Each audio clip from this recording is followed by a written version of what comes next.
नमस्कार दोस्तों, मैं हूं गौरव और आप सुन रहे हैं हॉरर स्टोरी बाय गौरव। दोस्तों, मैं आज आपके लिए एक कहानी लेकर आया हूं। यह कहानी हमें भेजी है सुमन जी ने। असल में यह उनका बदलाव नाम है। उन्होंने उनका असली नाम और जगह का नाम बताने से मना किया है।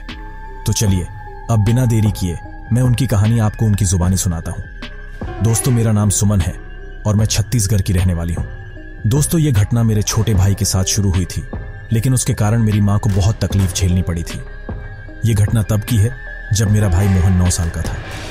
उस वक्त हमारे पिताजी हमारे घर के पीछे एक कुआं खोलना चाहते थे। पिताजी को हाल ही में पता चला था कि उस घर के पीछे एक छोटा जमीन का टुकड़ा था जो कि उनके पुरखों की जमीन है। उसी जमीन के आसपास दूसरे कुएं भी थे और उनमें अच्छा पानी था, और इसलिए पिताजी भी उसी जमीन पर कुआं बनवाना चाहते थे। वही जमीन पर एक इमली का पेड़ था।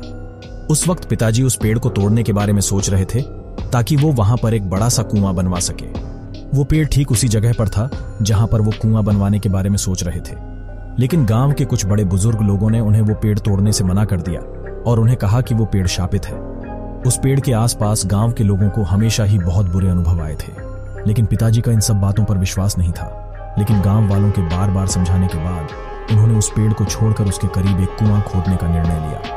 पिताजी की जिद के आगे गांव के लोगों ने भी उनकी बात को हाना करते हुए सहमति दे दी। असल में गांव के लोग उस पूरी जगह को मनहूस मानते थे, पर हमारे पास वहां पर थोड़ी ही जमीन थी और वहीं उसी जमीन पर वो बीचों बीच इमली का पेड़ था।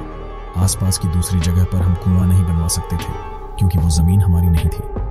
आखिरकार बहुत सोच विचार करने के बाद उसी इमली के पेड़ के पास कुआं बनाना तय हो गया। फिर एक दिन कुएं का काम शुरू हो गया और कुछ मजदूर काम पर लगा दिए गए। पर जैसे ही कुएं का काम शुरू हुआ, अचानक से वहां कुछ अजीब घटनाएं होने लगी।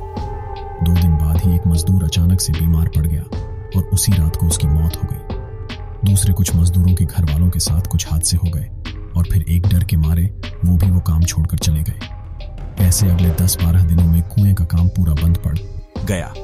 उस वक्त तक कुआं को 4 या 5 फीट तक खोदा गया था। मतलब बहुत बड़ा नहीं, लेकिन बस एक छोटा सा गड्ढा बन गया था। अब बाबा परेशान हो गए थे क्योंकि उस चक्कर में उनके बहुत सारे पैसे खर्च हो गए थे और जैसा चाहा था वैसा काम भी नहीं हुआ था। बाबा फिर से मजदूर ढूंढने में लग गए और फिर हमारे साथ एक दिन वो घटना हो गई। काम बंद होने के कुछ दिनों बाद एक दिन मेरा भाई मोहन घर के पीछे खेल रहा था। दोपहर का वक्त था। मैं घर के आंगन में छत के नीचे बैठकर पढ़ाई कर रही थी और फिर खेलते खेलते कब वो उस इमली के पेड़ के पास चला गया उसे भी पता नहीं चला। उस वक्त वो उस पेड़ की छांव में खेल रहा था और खेल खेल में उसका कंचा कुएं के बने हुए उस गड्ढे में गिर पड़ा। मेरा भाई कंचा देखने कुएं के पास चला गया और उसने झुककर नीचे देखा। वहां देख वो झट से पीछे हट गया और डर के मारे घबराकर घर के अंदर चला आया। उसने मां को बताया कि वहां उसने कुएं के अंदर किसी औरत को देखा था जो कि वहां बैठी हुई थी और अपनी बड़ी बड़ी आंखों से उसे घूर रही थी। जब मोहन मां को यह सब बता रहा था तब मैं वहीं पर बैठी हुई थी। मां को पहले लगा कि मोहन झूठ मूठ की कोई कहानी बना रहा है, क्योंकि उसने सोचा कि कोई औरत उस गड्ढे में क्यों उतरेगी। मां घर के काम में लगी पड़ी थी तो उसने मोहन को घर के पास ही खेलने के लिए कहा। फिर मोहन मेरे पास आकर बैठ गया और वहां बैठे बैठे अपने हाथों में कंचे को जाने लगा। मैं उसकी उस हरकत को तिरछी नजर से देख रही थी। कभी वो मेरी तरफ देखता तो कभी सामने उस गड्ढे की तरफ। फिर कुछ चुलबुल कर उसने मुझे कहा, दीदी क्या तुम मेरे साथ वहां गड्ढे तक चलूंगी? मुझे वहां से मेरा कंचा निकलना है। मैंने तब उसे नहीं, मुझे पढ़ाई करनी है। फिर भी वो कुछ देर तक वहीं बैठा रहा और फिर कुछ देर बैठने के बाद वो अकेले ही गड्ढे के पास चला गया। वो धीरे धीरे घर बराते हुए वहां तक चला गया था और जैसे वो गया था उसकी दुगनी तेजी से दौड़ते हुए वो वापस आ गया। वापस आकर उसने रोते हुए ही मां से फिर कहा, वह औरत अब भी वही है और मुझे घूर रही है। इस बार मां को लगा कि कहीं सच में वहां कोई औरत गिर तो नहीं गई, इसलिए मां मोहन के साथ वह देखने चली गई। कुएं के गड्ढे के पास जाकर मां ने अंदर झांक कर देखा और उसने देखा कि वहां कोई नहीं था। मां ने कहा कि यहां तो कोई भी नहीं है। तब मोहन ने घबराते हुए अंदर देखा और मां से कहा कि मां, वो औरत यहीं पर बैठी हुई थी, मुझे घूर रही थी और वो औरत मुझे अपने पास आने का इशारा भी कर रही थी। फिर वो जैसे ही पीछे मुड़ा वो चिल्लाया, वो देखो मां, औरत अब इमली के पेड़ से झूल रही है। मां ने झट से पीछे मुड़कर देखा पर पेड़ पर कुछ भी नहीं था। मां को अब बहुत गुस्सा गया। उसे लगा कि मोहन उसे जानबूझकर डरा रहा है और फिर मां ने मोहन के पेट में एक जोर का घूंसा मारा। मोहन तब भी रोते रोते कहा कि देखो मां, वो औरत अब तुम्हारे कंधे पर बैठी है। मां को लगा कि मोहन उसे मजा कर रहा है और वो गुस्सा होकर वहां से चली गई। पर उस दिन के बाद मां के स्वभाव में बहुत बदलाव हुआ जिसे वो खुद नहीं समझ पा रही थी, पर हम देख पा रहे थे। उसके ठीक अगले ही दिन मां ने किसी छोटी सी बात को लेकर मुझे बहुत पीटा, जबकि मां ने कभी भी मुझ पर हाथ नहीं उठाया था। मुझे वो बहुत ही अजीब लगा। उन कुछ दिनों में मोहन मुझे कई बार बताया कि मां की पीठ पर वही औरत सवार है और वो उसकी पीठ पर हर वक्त बैठी रहती है। ज्यादातर वो छुपकर रहती है। मुझे सिर्फ उसके गंदे हाथ और सिर्फ सर दिखाई देता है, पर जब भी मैं उसे देखने के लिए मां के पीछे जाता हूं तो वहां कोई नहीं होता। कभी कभी वो अपना सर निकालकर मुझे देखती है और अपनी बड़ी बड़ी आंखों से मुझे घूरती रहती है, लेकिन वो औरत कौन है उसे ठीक से पता नहीं था। मुझे लगा कि मोहन खामखा कोई कहानी बना रहा होगा, पर फिर मुझे भी धीरे धीरे कुछ अजीब सा महसूस होने लगा। उस दिन के बाद मां की पीठ में हमेशा दर्द रहता था। वो थोड़ा सा झुककर कुबड़ निकालकर चलने लगी थी। उस रात मैंने एक बहुत ही अजीब बात देखी। बीच रात में मां अपने बिस्तर पर उठकर बैठी हुई थी और कुछ अजीब बातें बड़बड़ा रही थी।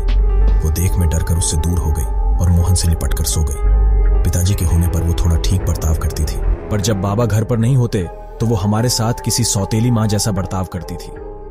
बाबा जब भी मां से कुएं के बारे में बात करते तो उसकी आंखों में मुझे गुस्सा दिखाई देता था। वो अचानक से किसी भी बात पर चिल्लाती थी, उससे झगड़ा करती थी और हर बार उन्हें उस कुएं से दूर रहने को कहती थी। पर बाबा ने कभी उस बात पर ज्यादा ध्यान नहीं दिया। बाबा को बस ये लगता था कि पैसों की चिंता के कारण वो ऐसी गुस्सा होगी। पिताजी उन दिनों खेतों के कामों के कारण ज्यादातर बाहर ही रहते थे। मैं और मोहन, हम दोनों भी मां के स्वभाव में हुए बदलाव और उसके अजीब बर्ताव से डरने लगे थे, क्योंकि ज्यादातर हम दोनों भी मां के साथ घर में अकेले होते थे। रात में भी बाबा ज्यादातर खेतों में जाकर निगरानी करते थे। मां की हालत और भी खराब होती चली जा रही थी। अब मां किसी बूढ़ी औरत की तरह झुककर चलने लगी थी। मोहन मुझे हर बार यही कहता था कि उसकी पीठ पर कोई औरत सवार है और इसीलिए वो झुककर चलती है, पर जो मोहन को दिखाई देता था वो मुझे कभी दिखाई नहीं दिया। पर मैं एक बार जानती थी कि मां बदल चुकी है। वो अब बेवजह हम पर हाथ उठाने लगी है। किसी भी बात पर गुस्सा हो जाती थी। किसी भी कारण से वो हमें मारती थी। हम जितने वक्त के लिए स्कूल में रहते थे उतने वक्त के लिए हमें राहत महसूस होती थी। हम तो वापस घर जाने से भी डरने लगे थे।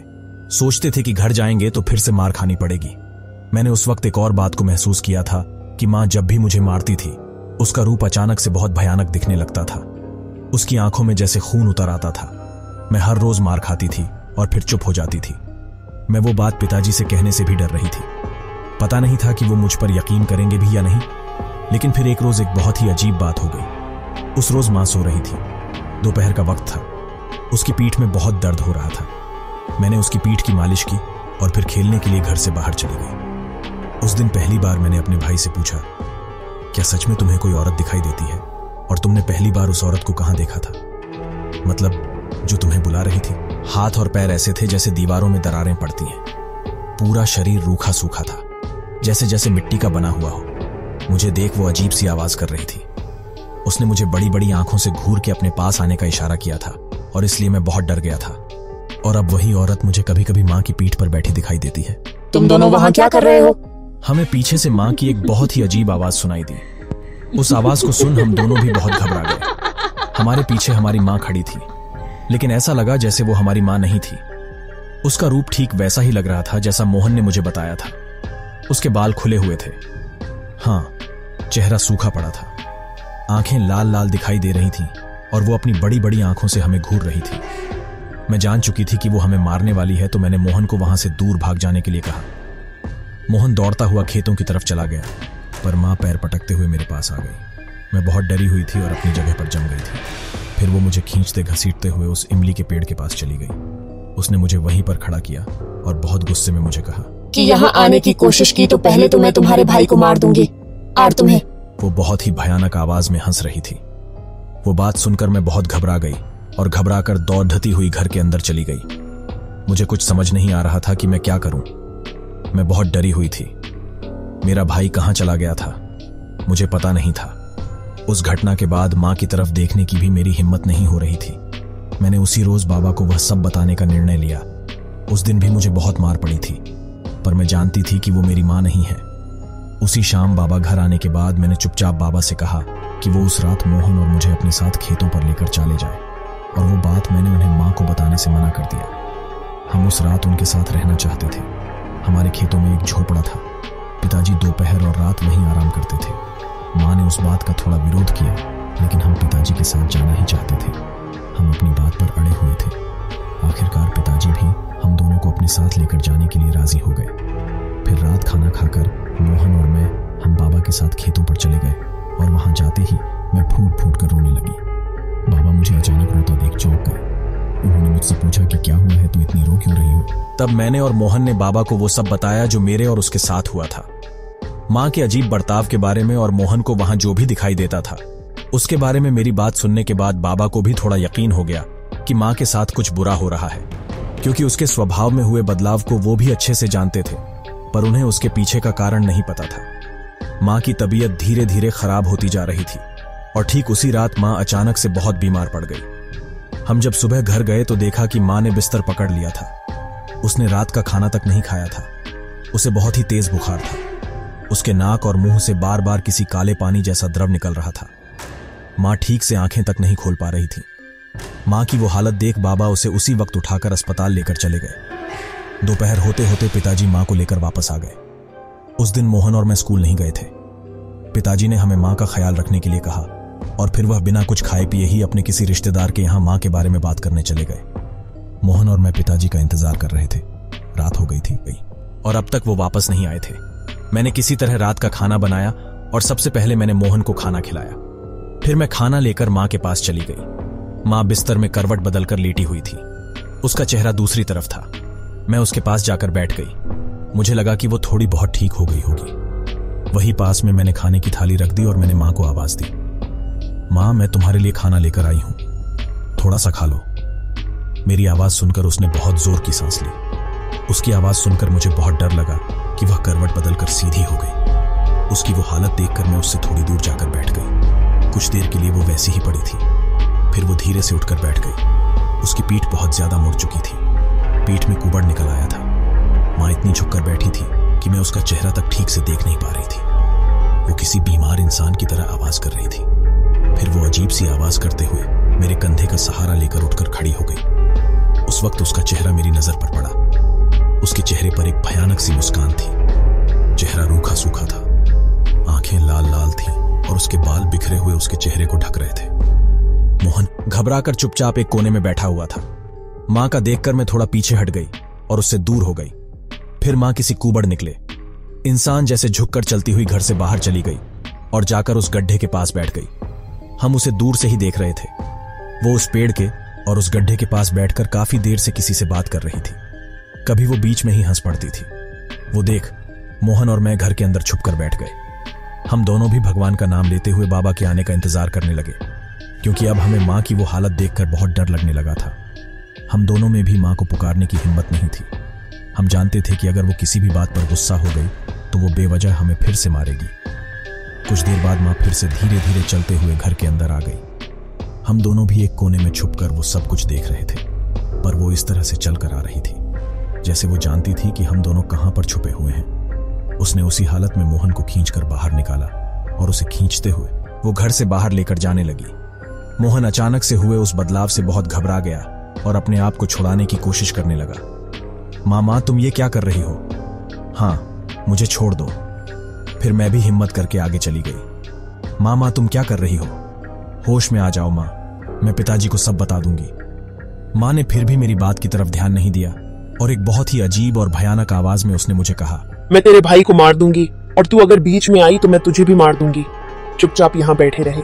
मैंने उसे रोकना चाहा तो उसने एक हाथ से मुझे वहीं से दूर फेंक दिया। मैं उसी कमरे के एक कोने में जाकर गिर पड़ी। वहां पर खेतों का लोहे का सामान पड़ा हुआ था। मेरे मुंह से खून निकल रहा था। मेरे पैर और पेट में जोर की मार लगी थी। उस एक फटके से ऐसा लगा कि जैसे मेरे पैरों में से जान चली गई हो। मेरे दोनों पैर सुन्न हो गए थे। आगे कुछ करने की मेरी हिम्मत ही नहीं हुई। माँ मेरी आंखों के सामने मोहन को खींचते घसीटते हुए घर से बाहर लेकर चली गई। चल तेरा कंचा दिलाती हूँ, चल। माँ की वो हालत देख पर उसकी वो भयानक आवाज सुनकर मेरे रोंगटे खड़े हो गए थे। मोहन उस वक्त रोता रहा, लेकिन मैं उसके हाथ से छूट नहीं पाया। उसकी ताकत के आगे उसकी एक नहीं चल रही थी। मैं किसी तरह हाथों के सहारे रेंगते हुए दरवाजे के पास चली गई। देखा तो उसी वक्त माँ ने मोहन को हवा में ऊपर उठा लिया था और उस वक्त मैंने वो देखा जो मोहन को हमेशा दिखाई देता था। माँ की पीठ पर कोई औरत सवार थी और उसी ने मोहन को हवा में उठा लिया था। फिर अगले ही पल उसने मोहन को जोर से गड्ढे में पटक दिया। वो देखकर मैं जोर से चीख पड़ी और उसी पल मुझे मोहन की एक जोर की चीख सुनाई दी। वो शायद दर्द से चीख रहा था, कराह रहा था। वो नजारा देखकर मैं हिम्मत जुटाकर जोर जोर से चीखने लगी, मदद के लिए आसपास के लोगों को पुकारने लगी। माँ ने तब एक गुस्सैल भरी नजर से मेरी तरफ देखा और फिर गड्ढे में वो मोहन के ऊपर मिट्टी डालने लगी। पर शायद हमारा नसीब अच्छा था कि कुछ ही देर में वहां आसपास के लोग जमा हो गए। गांव के कुछ लोग और हमारे रिश्तेदार दौड़ते हुए वहां आ गए। मेरी हालत देख वो घबरा गए थे। तब मैंने उन्हें बताया कि माँ ने हमारे साथ क्या किया है। उन लोगों ने तुरंत जाकर माँ को पकड़ लिया और फिर मोहन को गड्ढे से बाहर निकाला। माँ को उन्होंने रस्सी से उसी इमली के पेड़ के साथ बांध दिया। तब मैंने गांव के लोगों को हमारे साथ वहां जो हुआ था वो सारी कहानी शुरू से आखिर तक बताई। गांव के लोग भी उस कहानी को सुनकर डर गए। उस घटना के 1.5 घंटे बाद पिताजी घर आ गए और उनके आने के बाद गांव के लोगों ने उन्हें बताया कि उनकी गैर हाजिरी में हमारे साथ क्या हादसा हुआ था। हमारी हालत देखकर बाबा भी बहुत डर गए थे। तभी बाबा ने कुछ गांव वालों को साथ लेकर मां को इलाज के लिए वो किसी दूसरे गांव लेकर चले गए। बाबा ने हमें अपने ही एक रिश्तेदार के यहां रुकने के लिए कहा। उसी रात गांव वालों ने मिट्टी डालकर उस गड्ढे को बुझा दिया। उस रात के 2-3 दिन बाद मां ठीक होकर घर वापस आ गई, पर अब उसकी हालत और भी खराब हो गई थी। वो किसी बीमार इंसान जैसी नजर आ रही थी। उसकी शरीर में ताकत ही नहीं बची थी, बस उसकी हड्डियां दिखाई दे रही थीं। कमजोर होने के कारण आंखें जैसे बाहर निकल आई थीं और हमें देखकर वो खुद बहुत डर गई थी। घर आते ही मां ने हम दोनों को भी अपने गले लगा लिया और गले लगाकर वो खूब फूट कर रोने लगी। शायद वो जान चुकी थी कि उसने पिछले कुछ दिनों में हमारे साथ वहां वो सब किया था जो एक मां अपने बच्चों के साथ कभी नहीं करती। उसी बात उसे सदमा लगा था। उसे बहुत दुख हो रहा था। उसके बाद फिर हमें गांव के बड़े बुजुर्ग लोगों से पता चला कि करीब 100-150 साल पहले वो जमीन का टुकड़ा हमारे ही खानदान में किसी बुढ़िया के नाम पर था। वो बुढ़िया अकेली थी और उसकी कोई औलाद नहीं थी, लेकिन उसके रिश्तेदार उस जमीन को हड्डी अपना चाहते थे। पर वो बुढ़िया किसी भी हालत में वो जमीन का टुकड़ा अपने रिश्तेदार को देना नहीं चाहती थी। कहते हैं कि उस बुढ़िया ने एक रोज वहां गड्ढा खोदना शुरू किया। फिर काफी दिनों तक गड्ढा खोदने के बाद उसने अपने आप को ही उस गड्ढे में गाड़ लिया। ऐसा कर उसने उस जमीन को शापित कर दिया था। फिर काफी सालों बाद वहां वो इमली का पेड़ उगाया था, पर गांव वालों को वहां आने वाले बुरे अनुभव के कारण वो पेड़ भी शापित माना जाता था। तो दोस्तों, ये था मेरा अनुभव। तो आपको आज की कहानी कैसी लगी मुझे कमेंट करके जरूर बताएं, और ऐसी कहानियां सुनने के लिए मेरे चैनल को सब्सक्राइब करें और मेरे साथ बने रहें। तो फिर मिलते हैं एक ऐसी ही डरावनी कहानी के साथ अगले एपिसोड में। धन्यवाद।